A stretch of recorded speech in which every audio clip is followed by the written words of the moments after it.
Hello, and welcome to Talk, Therapy, Heal, a dynamic and engaging show that endeavors to shatter the many stigmas surrounding mental health and therapy. Talk, Therapy, Heal is a collective of licensed counselors, therapists, and life coaches unique in areas of specialization, expertise, and experience. Through the art of curated, genuine, compassionate conversation, we get to the deep things. We are so excited you chose to begin your healing journey with us. Tune in to Talk, Therapy, Heal.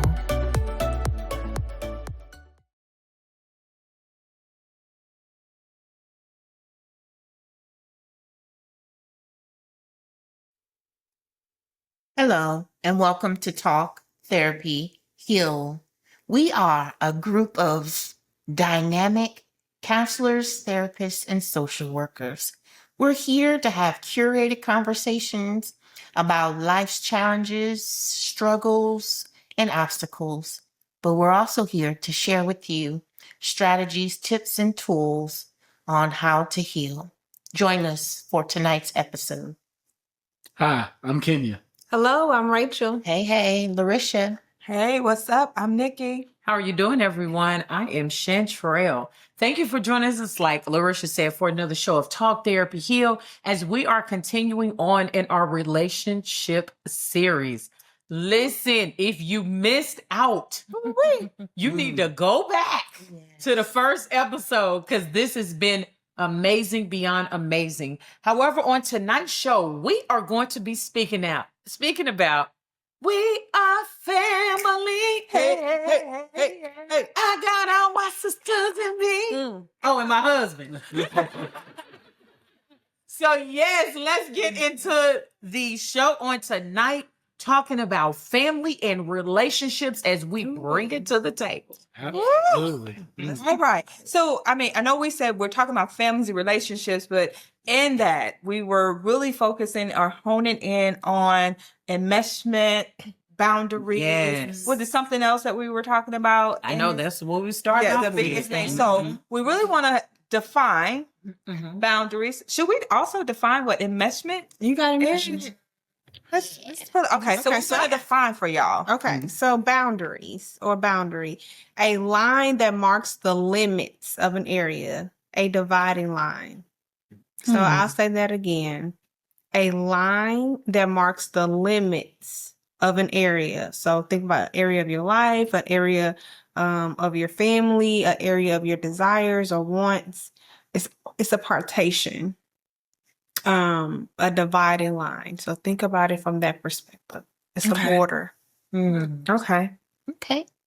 So enmeshment is a relationship where boundaries are unclear, and people are typically overly involved in another's life. So, man, mix those together. Yes. So I want to talk about recognizing the role of boundaries and family relationships. So family boundaries are about establishing respect, space, and understanding within the unique bonds of family.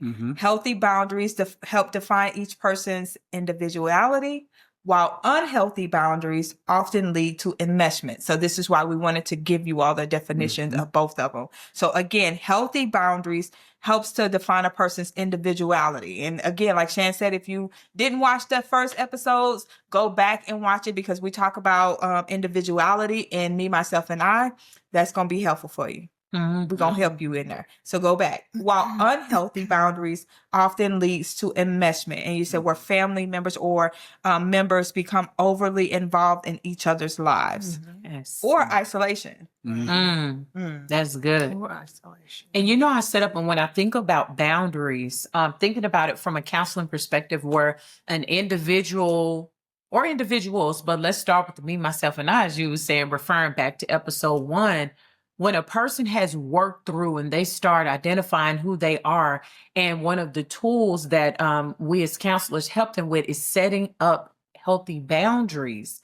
Generally, when, I'm not going to say we send them out in the field, but when they start exercising those boundaries, I often tell my clients this. I'm like, hey, this is what therapy can look like in the process. And when we get to this point of boundaries, the people who are around you, whether it been you've been used, people are used to you being the ATM, things like that, they are not going to like when you implement these boundaries. Absolutely.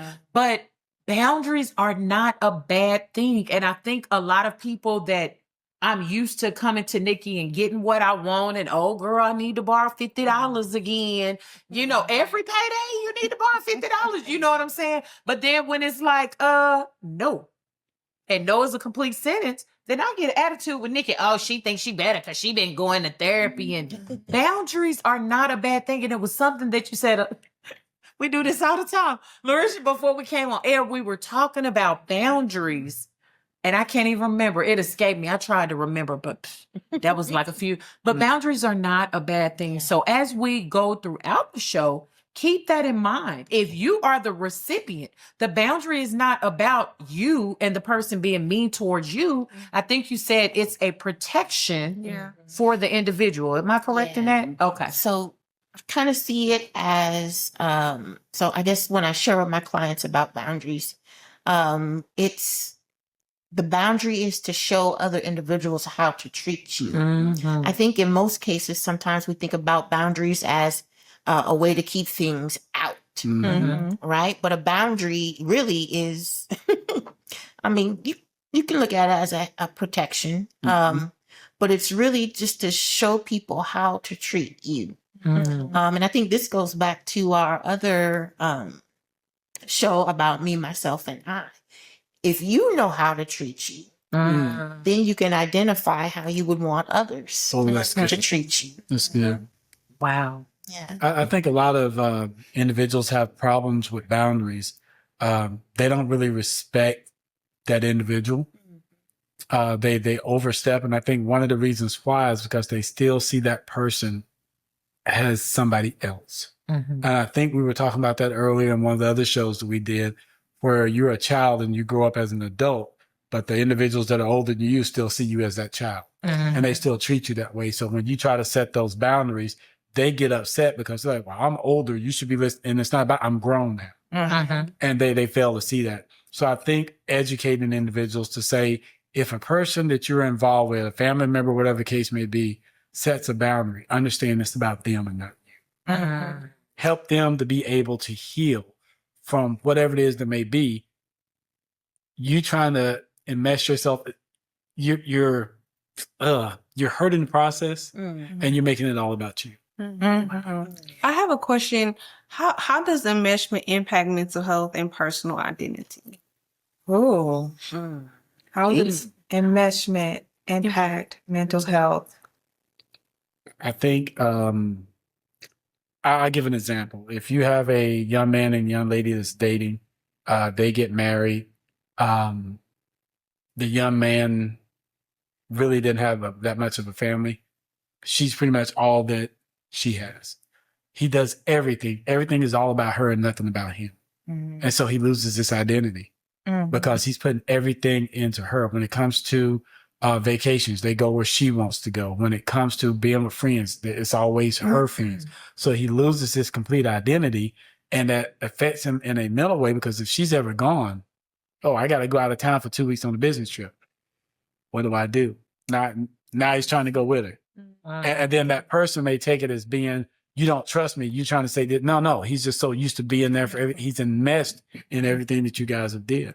I want to bring that up too, as it relates to parental enmeshment, when parents are enmeshed into their child's life. And I want to go with the mother and the daughter. The mother didn't have a voice. She didn't know who she was. She wasn't validated or told who she can be. So now she tries to live that out into her daughter, or puts that into the daughter in a sense, to where now her daughter's life is her life. And then when the daughter starts to really come into her own, if she ever learns that, to come into her own, that mother is so enmeshed in her that she feels rejected when the daughter chooses to become her own woman, her own person. So now it affects the mental capacity of that woman. Like, no, I really don't. She just left. I really don't know who I am. I'm struggling even more. And it might lead to that mother being angry with that daughter for her choosing to come into her own to learn who she is without the mother's permission, if you will. That's a good one. That's good. Yeah. Shan and I used to sit up and watch Lifetime movies on the weekend like it was no tomorrow. And there was one movie, and I'm so glad I went to school to be a therapist, to be a counselor, because now I can look back at that and those movies teach me certain things. And there was this one particular lady who raised a son by herself. That son got married, and I'm telling you, all hell broke loose. She showed up in the middle of the day, middle of the night. They would go out. She wanted to go out to eat, and found that the wife was like, hey, we're trying to start our family, this, that, and other. When she had a baby, it went to a whole nother level. And she ended up trying to murder the daughter. All because she was like, you took my son from me. Yeah. So she's totally enmeshed in the son and doesn't have a life of her own. So I think what I'm hearing you say, and what I think I was trying to get to as well, is that when you don't know who you are, if that's not cultivated and grown in a sense, you put yourself into someone else, or your life becomes their life, or their life becomes your life, and you have nothing to identify what actually belongs to you. So with that, individuals have difficulty separating their own emotions from those of others. Absolutely. Sometimes they prioritize the needs of others over their own. Sometimes there's a reduced sense of self. So there's lack of autonomy. Not only that, there's confusion of roles and expectations that happens within that. And then one of our families get to be a little messed up, especially when parentification occurs. That's a form of enmeshment where the mother and the father, let's say, wants the kids to take care of them. They're doing all the duties instead of them taking care of the children the other way around. So I would want people, to pause and to start examining your family interactions. Consider how frequently you feel comfortable or uncomfortable in these relationships. For example, if you feel obligated to always agree or participate, or if you avoid certain family members due to stress, these might be signs that boundaries needs to be in place or needs to be adjusted. Because if I am in a space where I'm with my mother, I shouldn't feel uncomfortable in that space. It should be comfortable. If it's a secure, or if it's a secure relationship, if it's a healthy relationship, I should feel comfortable. But anytime I feel uncomfortable, or I'm like, oh my God, I gotta go to family dinner. Oh, it's such and such gonna be there. I don't want to go to the family dinner, or I don't want to go home for the holidays because this person or that person is going to cause me stress. If you are avoiding people because of stress, because of what's been going on, I would say evaluate and see if has enmeshment been something that's been happening, or is there just unhealthy boundaries in place? Or no boundaries at all. Yeah. Because I'm starting to see that a lot. I know as I sit up and think about, from my niche and family and just listening to general conversations, I'm going to look up the scripture here in a little bit, because that's what came to my mind. But I'll paraphrase, but I will actually look it up and come back and share it. But you know how I say in the New Testament that father be against son, mother be against daughter, and all that. And I'm just like, oh my goodness. But it's like, what are families doing to try to come together in a healthy way, or not doing? Because when I set up and I think about boundaries, the lack thereof, enmeshment, because there is a lot of that going on. And it kind of leads to the show that we were speaking about previously, where it's like the elders see it as disrespect. Or this is a good example I'm seeing in families too. And I'm like, that's not good. But we never knew it wasn't good.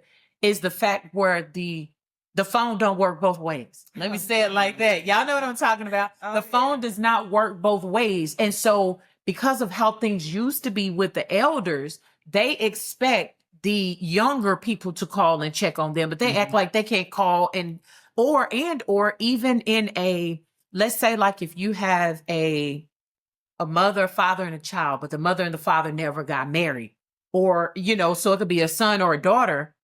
The parent that's not in the home is expecting that child to be the one to call and check on them. Yeah. How crazy is that? And they're like 8, 9 years old. And they may be like, well, mommy, why didn't you call me? I'm staying here with daddy. Why don't you call? Well, why didn't you call me? What? So where is the healthiness in it? That sounds like no boundaries whatsoever. Absolutely. And we wonder why there is such a strain on families, or I've heard this in reference to families. Oh, it was something to the fact that family is not always your blood, but the individuals that you choose to be your family. Mm-hmm. But again, I get it because there's a lot of dysfunction and toxicity. But how does that really create continuing the constitution of families and strong legacies, building strong legacies? You know what I'm saying? I feel like I'm kind of all over the place because I'm thinking about all the conversations that I hear people have. And I'm like, wow, we try to build a strong, but then it's like once boundaries come in, because what is boundaries? Oh, that must be what that counselor Rachel telling you down at your little look, that's what we say. It's your little counseling session. You know what I'm saying? And it's like, no, because just like we said in the last episode, my people should perish for the lack of knowledge. Hosea 4:6. Is that people are not willing to adopt a new way that can be healthy for the family. Rather, a lot of families now are meeting at funerals. Well, this is before the pandemic. They have family reunions at funerals. But now, because you can see the funeral online, you don't even have to go to the funeral. Lord. So what are we doing with families? I want to point out, you were talking about unhealthy boundaries, right? Or lack of boundaries.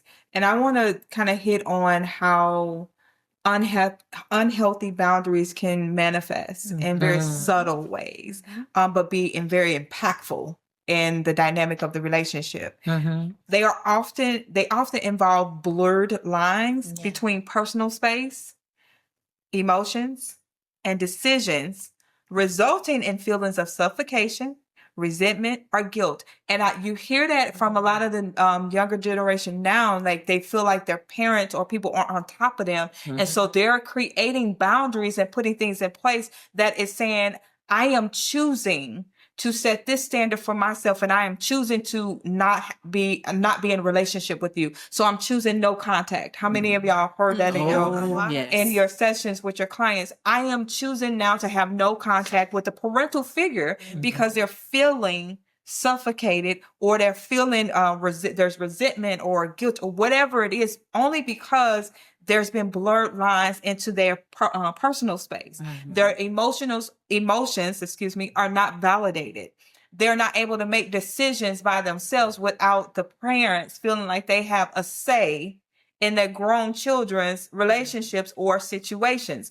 You are not entitled just because you birthed that child. They are no longer a baby. You are no longer the one who is, building them up. I feel like at some point, when do you say, I've instilled in you all that I can instill in you?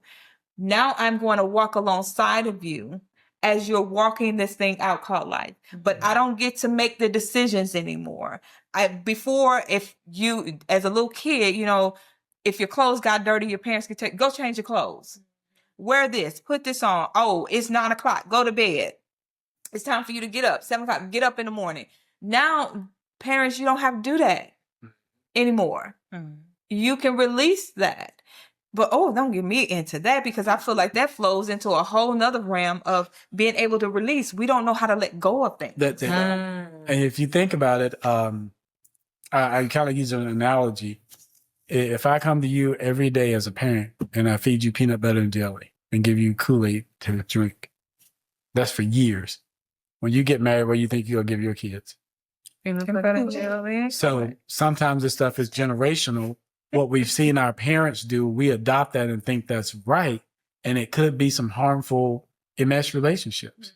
And so, yes, it's hard for people to let go. That's why we have that empty nest syndrome, and they want to follow the kids off to college. And I understand that to a point. I done heard so many people say, I am going wherever my child goes. Yeah. And I'm like, why would you do that to them? I'm not going where they're going, but I got to be close just in case. Yeah. That's just me. That's different. Mhm. You're allowing them to go out of the nest, but you're close enough that if something happens, I'm not going to leave you out there to fall. Right. And not have any support. Absolutely. Absolutely. And I think when it comes to families, a lot of issues are going on because there is no respect for boundaries. People don't know how to set boundaries. And relationship dynamics nowadays is really throwing a lot of stuff off. And I'm not trying to bash anybody, but there's a lot of confusion that goes on, especially for a lot of children nowadays, because, okay, look, I'm seeing stuff on TV and I'm looking at my household and it don't look like that. What the heck? And I'm not trying to judge anybody. You love who you love. But sometimes that confuses individuals in making boundaries because the boundaries don't match the makeup of the family. Right.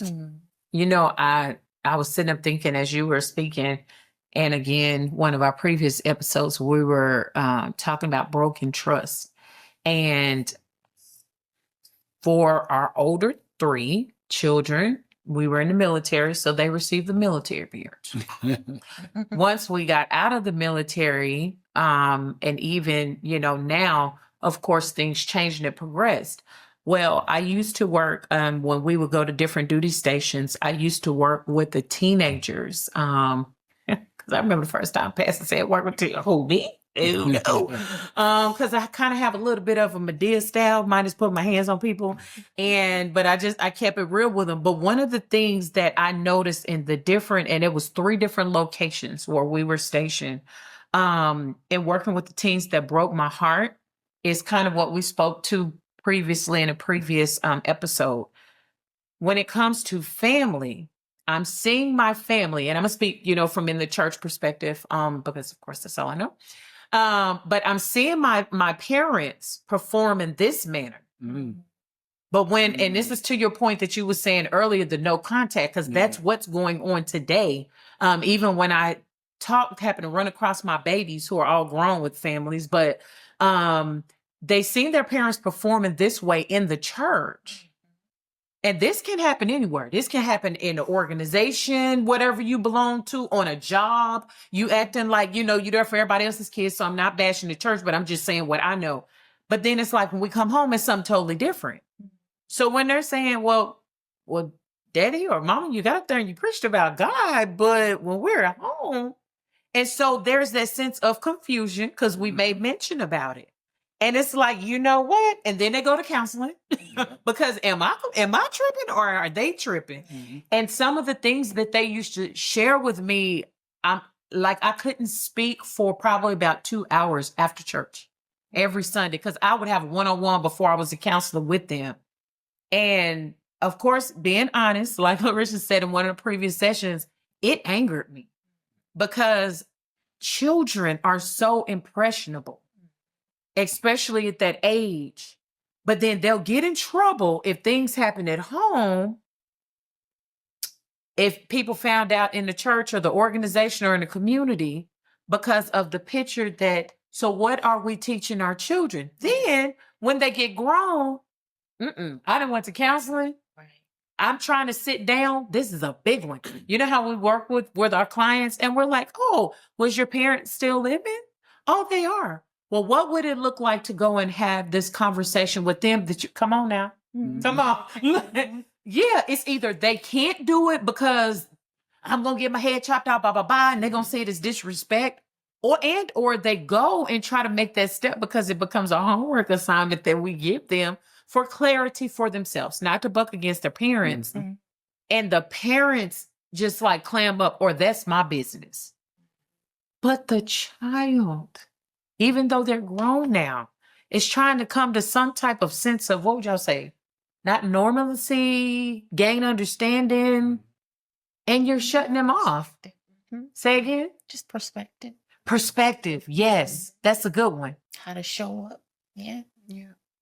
But we're trying to help them as their therapist, but because you don't want to recognize and face, and then it comes to the point of no contact.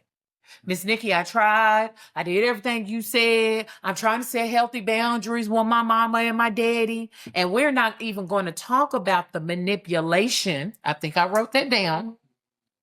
That takes place in families. Because you may have a manipulative mother, father, grandparent, whomever. And Rachel then went and got therapy. This is not Rachel's family, I hope. But Rachel has went and got therapy. And because I don't want to answer that and I'm your mama, then I turn your sisters and your brother against you. So we wonder where the term black sheep come from. I just have a metaphor. Because when you were talking about the mother, daughter, son, that dynamic, or just father, son, and the enmeshment. So just imagine a tree planted closely together with other trees. If their roots intertwine too closely, they may struggle to grow independently, stunting each other's growth. And that's what it sounds like enmeshment does. It stunts the child's growth. And it also sounds like the parents' growth is also stunted. Like, you know, when my kids were younger, I would read like the developmental stages. And so what they should be able to do when they hit this age and that age. Like we as parents need to also consider like their developmental stages within themselves as a parent, and also beginning to grow with their child. Like they're not the same. So when they're first born, I believe technically there is enmeshment because they are truly dependent on you. Yeah. Right. But as they continue to grow, you have to be aware of the signs and the growth and begin to allow them to release so they can have healthy family boundaries. So I'll finish. It says healthy family boundaries are like providing each tree with enough space to grow strong roots and flourish on its own while still being a part of that same forest. That's good. That's really That's a good analogy. That's a great analogy. And I was sitting here, I was looking at, as you were talking about the enmeshment, and I'm looking at the signs, because we want to make sure y'all understand too, you know, what it might look like for you to have enmeshment or to have no boundaries in place. And so one of the things was constant guilt. You know, you hear that a lot, feeling guilty for choosing certain things that you want or obligation. So I want to ask you all this, or just point this out. If you often feel guilty when you don't cater to a family member's needs or demands, this might be an unhealthy boundary. Guilt should not be a driving force in family dynamics. I wrote this question down because, and I got some others here, but I wrote this question down. I want to kind of segue off into this to ask people to consider. If your parent wasn't your parent and it was just someone else on the street, would you have a relationship with them? Oh, Jesus. You can start, son. No man's was They probably would because they don't know otherwise. If they showed up in the capacity that they're showing up. In the healed way. The other way. In the other way. Yeah. Would you want to be in relationship with them? Oof. They wouldn't want to, but they would. No, Because they're unhealed. but if you're healed, if you're healed and you meet your mama on the street and you don't know that that's your mama and she has all the qualities that your mama has been presenting with, would you engage with her to create a relationship with her? How does Bugs Bunny do it? You have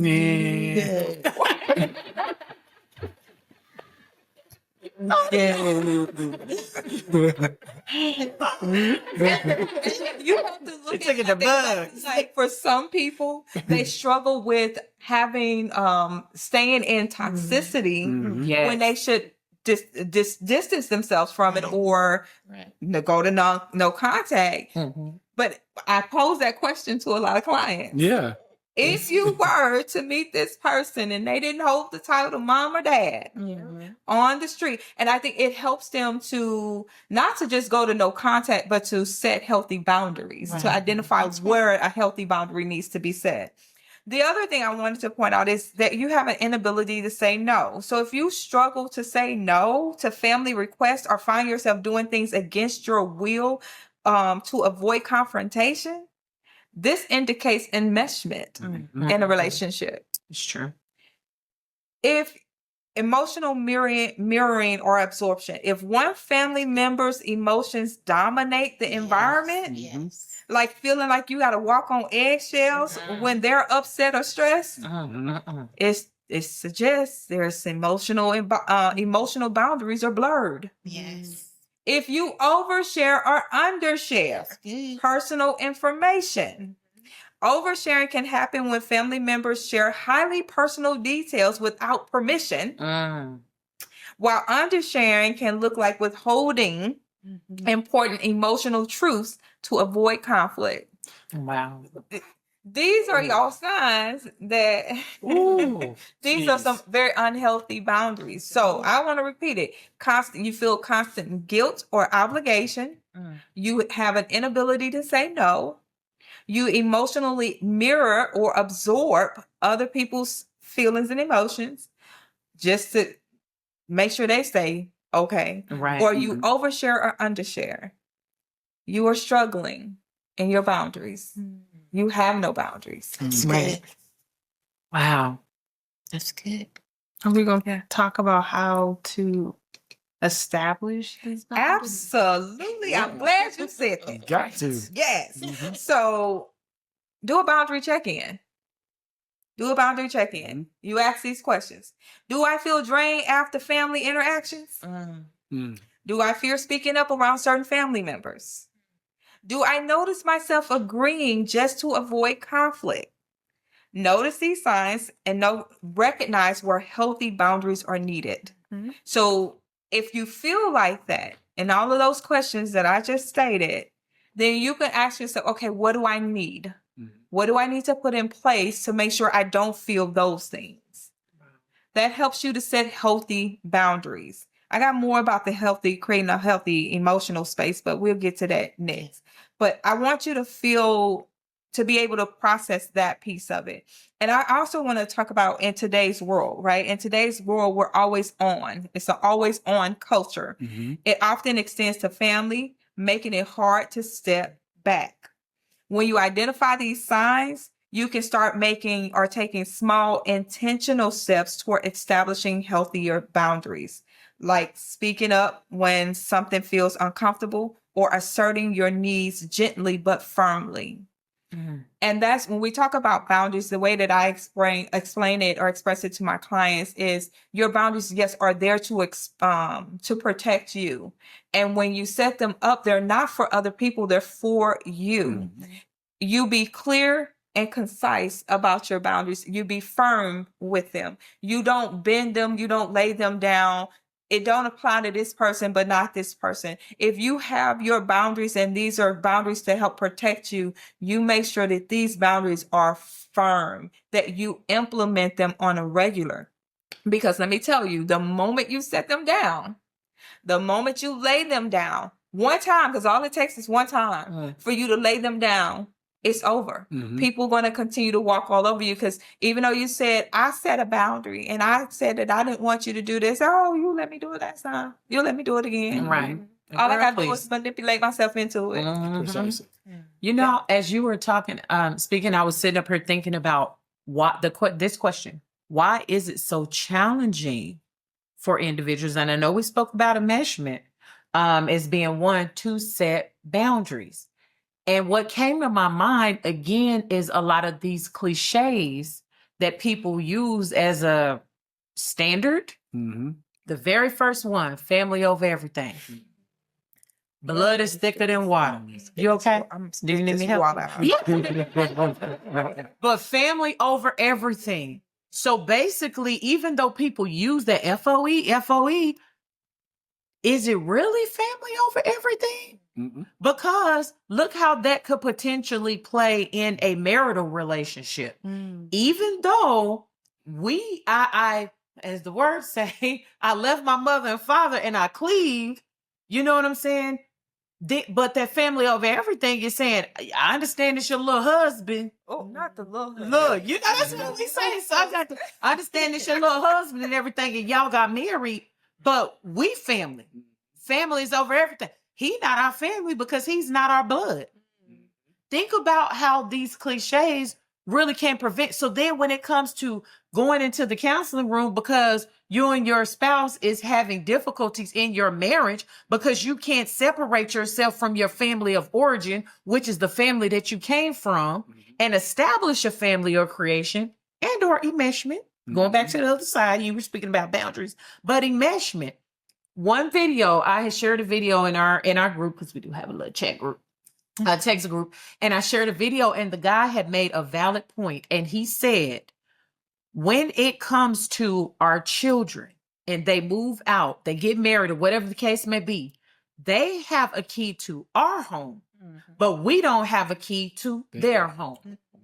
And I was like, wow, because what we tend to say as parents, especially with daughters, I've heard this a lot with daughters, you don't have to put up with that. You can always come home, which I must agree, that could be a really good thing, especially if that daughter or son find themselves in a domestic violence relationship. You always have a place to lay your head. But what some families think is, what did that man say? I was like, dang, that was good. He said, when you marry your spouse, you did not marry their family. I was like, But that I love that, but you hear so much of that because it's kind of like, but you did. You did. But from an enmeshment point, if you got a family who think, okay, I don't want to call certain ethnicities, but let's think about certain ethnicities that come to your mind that are truly tight functioning families. And say mama, who's the matriarch of the family, runs the family and nobody goes against mama. If mama say, Larisha's the in-law, she don't matter, or whatever the case may be, I married into your family because I did. It's true. I am an in-law, but how does that work when it comes to that enmeshment if I marry someone who follows mama and don't gives us opportunity? And how many times have y'all heard this? How many times have y'all heard this? When somebody say, or seen it on TikTok, I just seen it the other day, where the mama start arguing with the wife and says, you supposed to get in the back seat, I'm supposed to sit in the front. I felt the breath. That's the unhealthy boundaries. Yes, but and it's enmeshment. And you know what he told his wife? This is my mama. You got to get in the back. And you know what the wife did? She went and got in her own car. Yeah, I saw that. I saw that. Yeah. And I'm like, so that's what I'm kind of, when you have that manipulation, I guess is what I'm saying. You're married into dysfunction. Right. And you should see the signs. Yes, but this is what before you come. your bishop said that. Your bishop said that. I remember seeing it on the DVD, Lord, I'm dating myself, years ago.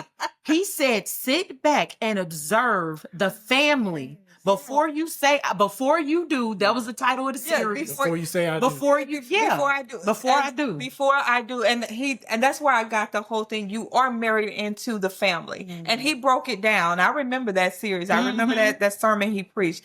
When you talk about being or getting married, which is why they always say really get to know. Like you said, see the signs. Do I want to marry into this? Is this really what I want to marry into? Because you are essentially marrying the family. Now you create your own family. What you call what do we call it? The nucleus. The nucleus family. You create that. That's created, but you still have your extended family, and you're still a part of it. Yes, you get married, the two become one, but you still got all of this other family that's surrounding. You have to establish within that nucleus what family is going to be able to do, setting boundaries. And not allowing mama to come in and say, your wife got to get in the back seat. Now, here's the thing. If husband and wife had a conversation, the wife being who she was as a wife would have probably said, hey, mama, you sit in the front. I'll get in the back. Right. Because I'm respecting who you are and I'm respecting your age. Now, my mother-in-law has passed away. I hate that, but just a beautiful woman, beautiful soul. She would have never. Right. But I have always offered sit in the front. seat, yeah. She's this your husband. my That's mother your always said. you sit in the front. This is your car. You sit in the front. But I respected her for that. I respected that. And she didn't try to come in and dictate, this is my baby boy. Right. That you married my baby boy. That's healthy versus unhealthy. Right. Exactly. Absolutely. I think for a lot of people, when it comes to boundaries, they don't communicate effectively. People don't play fair when it comes to boundaries. Oh, I'm allowed to set a boundary on you and you got to go by it. But then when I communicate my boundary, you can't fall in with it. Right. And so then what ends up happening, there's nothing that moves forward. And then everything is really messed up. Now, those outside family members, I'm just going to say it like this. You got to take care of your nucleus first and then work your way out. If you can't respect what my wife and I have built here and what we're telling you, then you don't deserve to be here. And the only thing they can do is respect you for that or don't come back. Don't come. It's not about being mean. And that's the boundary. And boundaries are sometimes uncomfortable. They are. And I have to protect my headspace, my mental space. Just like if you came to me and told me that something was going on and I needed to respect the boundary. I'm going to try to do that because that's what you're asking me to do. Because evidently there's something going on where something is off within that family. And we know as marriage and family specialists that it's systemic. Something goes off within the wheels, it messes everything else up. Right. And that's what we have to think of. I think some families don't understand this is that person's nuclear. Let them take care of what they need to take care of. We're messing that up. And they don't always get that. Yeah. And as I think about when you say boundary, and I don't know if you all desire to do this, but if we could share maybe, and not, we put a little bit out there just so people can relate some things that we've had to implement when it has come to our own families and extended families and different things like that. And we share with the people. But I know one thing that comes to mind with look, we're about to go stand in the corner because me and Larissa ain't been acting right. You didn't see me snapping up with my pen earlier. You know you ain't right. You just gonna put yourself in right. Look, me and Larissa. Well, you just had that kid that know they didn't act it up and they just going to time out. Yeah, we're gonna go to time out.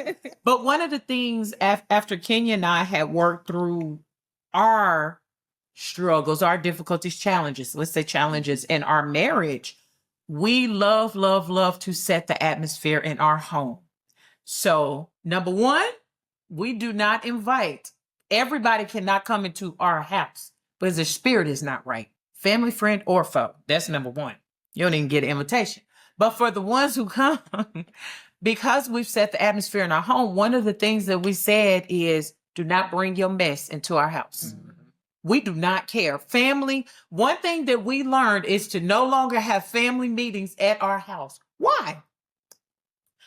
I come from a family that they'll do anything for you. I will say that. But one trait that I learned about us is we can go from walking with the Lord to quick tick and boom real quick. So if you got a lot of but I say grenades, or what's that little black thing that used to tick, tick, tick, and we watch cartoons back in the day, a bomb. Yeah. They cannot all be in the same room. So what we've established is you talk your stuff out, don't bring it here. Because of the atmosphere. We like for people to laugh, eat, joke, sleep, snore. We'll give you a blanket, all the things. But it took us probably 20 plus years till we got to that point because being family, a lot of us was raised under villages where the families talk together and the elders called you in the room and say, come here, you and you, come here, sit down and we're going to work this out right now. We don't have that no more. They're gone in a lot of families. Let me say that. So that's something that we implemented for the King's household. What about the Willis household? Is it anything? So, right. Well, what we have done, similar, is setting those boundaries that no, we're not going to have foolery at our home. And if you bring foolery, you can be escorted out very quickly. and it's been done to where you've been escorted out, because what we will not tolerate is for you to come in and disrupt the peace in our home. Yes. So both of us, DeMarcus and I, have been on one accord when it comes to what we've established within our home. And no, you cannot come in and disrupt that. Very simple. We do not invite everybody to our home. Yeah. It's a lot of people that still don't know where we live. I'm okay with that. Yeah. They should be too. Thanks. But the other thing, I think the prayer, when we first started our build process, right? Our house was a shell. We went through our home and wrote scripture and prayed and pled the blood of Jesus all over and throughout that house. It has so much blessing oil on it. I'm surprised the 2x4 still stands. Right. Listen, they should be sliding by now, but they holding up strong. God holding them together. Thank you, Lord. But I feel like setting the tone, if you will, for what we wanted in our home. People who come with or would want to come with mess can't even come over. Like they haven't even tried because it's already been set. You can't even call on. I'm gonna tell y'all this real quick. And at first I was like, God, what's wrong with my phone? So a long time ago, we had landlines. She said a long time ago. Yeah, long time ago. We had landlines, but it was so much drama and just chaos always going on within my families. Because of course we got drama, we got chaos in families, in the Black families. And so it was so much going on that the phone would constantly be ringing. It would always be somebody else different calling with something. So one day I just got sick of it and I anointed the phone and prayed over the phone. And when I got through with that prayer and I told God to go throughout the phone line so that nothing, even when they thought about calling the phone number to even begin to dial the number, that they would hang it up and decide otherwise. The phone didn't ring for about 2 days. Like, is the phone on? My phone didn't ring for 2 days. I thought something was wrong with the phone. I had to pick it up and say, oh, okay, it's a dial tone. But because I had prayed that prayer, God cleared it all. And I was like, okay, I already know what to do, which is why we did the same thing with our home. Right. And like I said, you cannot step over the threshold of the home because of the scripture that is at that threshold. You cannot come through the beams of the front door because of the scriptures that are on those beams in that front door. So we don't get all the stuff, all the crazy through the doors. You sitting there saying that, and there's pictures just going through my mind like somebody, oh, you know what? Let me call Nick. What was that number again? Baby, get the phone book and look up. Right. Look up the races. Yes. Right. Oh, thick white pages. Yeah. Okay. What about the Perlows? Well, just being transparent. Both my husband and I started early on in the marriage, I'd say first 6 months or so, with the cutoff spirit. We was like, nope, not you. Nope, not you. Nope, you're not speaking life. You're not bringing health and wholeness to us. Cut off. But that in and of itself wasn't a boundary, at least for us. Right.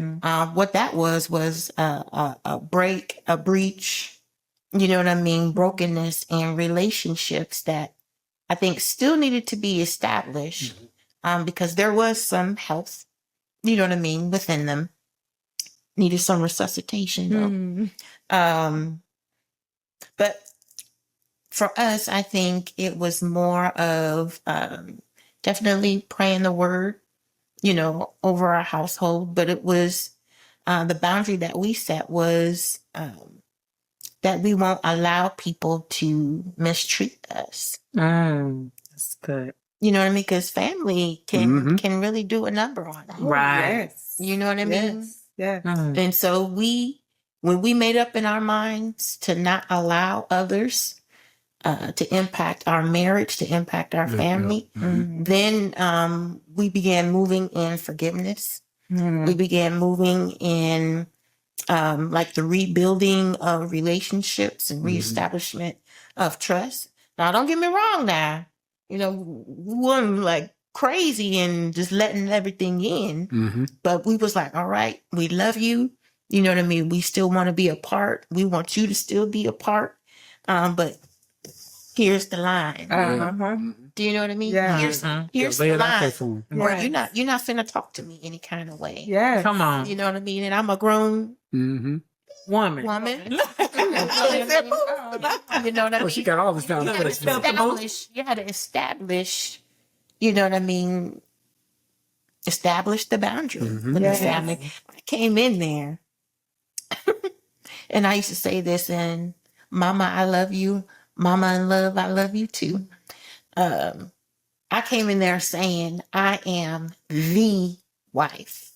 Yes. The wife. Yes. Right? So when they would say, no, I miss such and such, I'm like, I'm the wife. Ain't nobody gonna be after me. Ain't nobody gonna try to get up in this. Come on. Cause this is us. Right. And anytime anything would happen or transpire, they knew if my husband didn't talk to me or if I didn't talk to him, I love the one accord. it wasn't happening. One accord. And still, even 20 years, 21 years later, still the same. I'm the wife and he's the husband. Come on. And That's it. that's it. And we still love, but we ain't stupid. Look, it's the for me. It was heavy on the The Yes. Yeah, and they know, Mama love, I love you. You know it. She knows it. She says it. Yeah. Puts it in messages to me.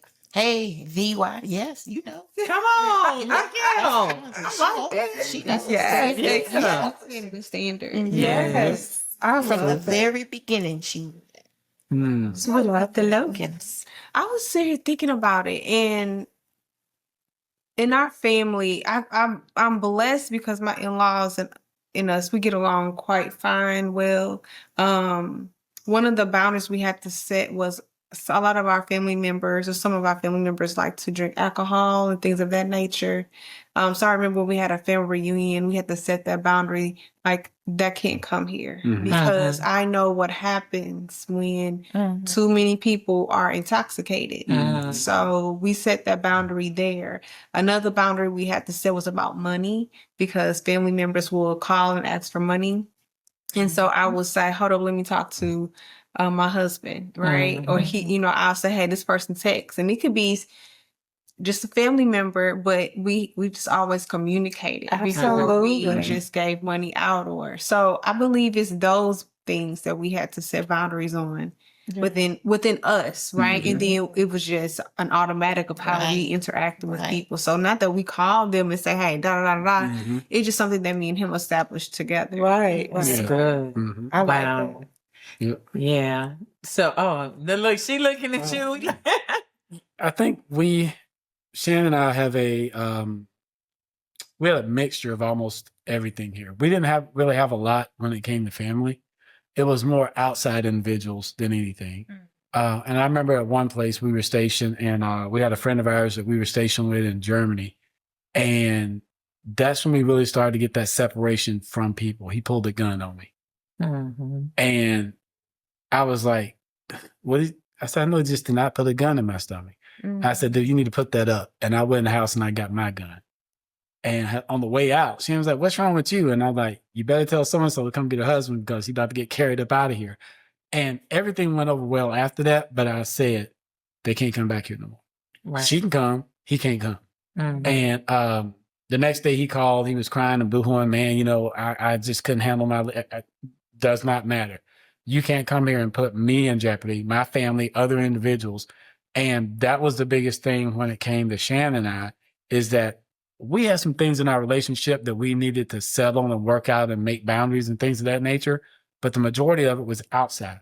And we were letting it come inside the relationship. The second thing that I had to learn, I'm protective by nature.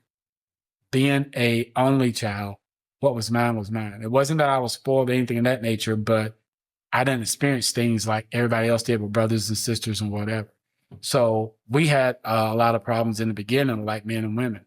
You know, Shan be walking through the mall, guy say, "Hey, how you doing?" And she thought, "Oh, hey, I'm fine. How are you?" And then he thinks he can. And I'm like, "Baby, hold on a minute. Do you realize what he's doing?" And she was like, "Baby, I didn't do anything," and she didn't. But his thought process was something else. So what I had to learn when we set a boundary is that, baby, you got to give me an opportunity. When a person says something off the wall, believe me, I'm going to tell them when to step back, but just don't go ham and then accuse me of saying something or doing something when that's not the case. Right. And vice versa. Being an NCO in the Army, I had a lot of females that fell up underneath me. And I went a little too far because if they call in the middle of the night, "Oh, I got this going on," I'm jumping, I'm going because I'm trying to be that good NCO. But at the same time, I didn't realize she's looking at this from a different standpoint. And what we had to come to the, She was too. yeah. And so I had to come to the understanding is that, yes, I have a job, but if I lose that job, she's still going to be there. Whereas if I put all that other stuff in there and get caught up in some craziness, she can be off and gone. So which one do I want? And so once we set those boundaries down there, we really haven't had a lot of issues over the last, Definitely 5 years. 5? Yeah. For sure. Yeah. The first 20 was. Yeah. It was just, yeah, it was just up and down. We didn't understand a lot about boundaries and stuff, but that's why we can talk to people now, because we've been through the fire. Yes. And we have seen some of the things that breaks down relationships. We have to look at ourselves internally. We have to look at stuff externally. We have to come together. And as Shan may have told you guys before, when she had that dream and she said, God told her, when you two guys quit fighting each other And start working together. Everything's gonna be bless all us right. even more. Yep. And that was it. The blessings. Mhm. Make it rich and add no sorrow. There you Come go. on. Okay. Go ahead. Okay, y'all. It is time. We be having some good sound conversation. To say good night to all of our Friends, right? Y'all telling Our y'all grandbabies got us singing. Yes, it is time. So I want to wrap it up with us coming with something on how a person maybe could establish or communicate healthy boundaries with family members. Because we've learned how. We've just sat here and we talked about where we've communicated our boundaries with family members. And so we had to have something to be able to do that. So I want us to share with the people how they can also too set healthy boundaries with people. And I guess I'll go first and stop talking. So I would say practice setting boundaries, like small micro boundaries, to become comfortable with it. And then as you become more comfortable with it, you can begin to really set those boundaries for yourself that really matter, or not just really matter, but those boundaries that are that's gonna cultivate who you are, make you feel comfortable in the space. How can I say it? Boundaries can feel like a radical step, but they're necessary for healthy relationships. So again, start small and stay consistent. Yeah. I would say definitely start small. I think it's in recognizing the enmeshment. So if you can remember that enmeshment is an unclear boundary, or someone exerting themselves more so in your life, connect with what that feels like. Connect with what that feels like. And when you connect with what that feels like, you'll begin to think of, well, this feels, you know what I mean, hard or challenging or difficult.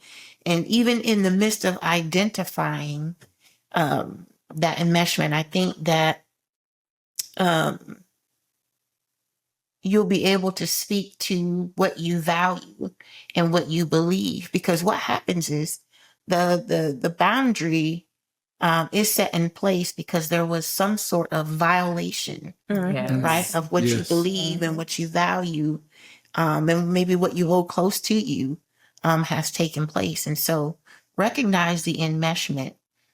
Start small. Yeah. I mean, just to kind of piggyback on what you just said, just reflect on what you need in those family relationships.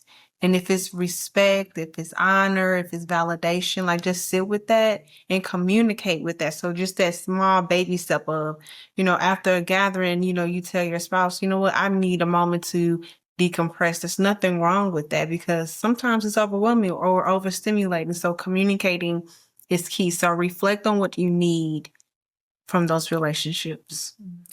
I would say just be very open and honest with that individual. Have that good conversation where the rules, the boundaries are very clear. And while you're doing that, also, just let the person know to reassure them this is nothing against you. But right now, this is something that we need as a part of our family, our relationship to keep us on track. This isn't about you. Mom, Dad, you remember when I rode the bicycle? You was teaching me how to ride? Yeah. You remember when the wheels came off, the training wheels? Yeah. Well, we're at that point right now. I don't need you to be a training wheel. I love you, but I'm trying to ride on my own. Go from there. Wow. That's amazing. Yes. And for me, real quick, going back to the first, the very first episode that we did in this relationship series, Me, Myself, and I, when you really done the work and you have identified and now understand who you are, it becomes, from my experience, a little bit easier to set that boundary because you know who you are and you know what you will allow and what you will not allow. Absolutely. Or no longer allow. Yes. Those are all great points, y'all. All great points. I hope something that was said here tonight penetrated you in a way that causes you to look within and make necessary change so that you can become a better version of who you are. So we thank you for joining us at Talk Therapy Heal. We ask that before you leave, that you hit that like button, that subscribe button, and that notification bell so you'll know when we're on so that you can get those good nuggets that we got to drop. Or you could just sit at the table with us and heal as we speak. Have a good night. Bye. Bye. Peace out.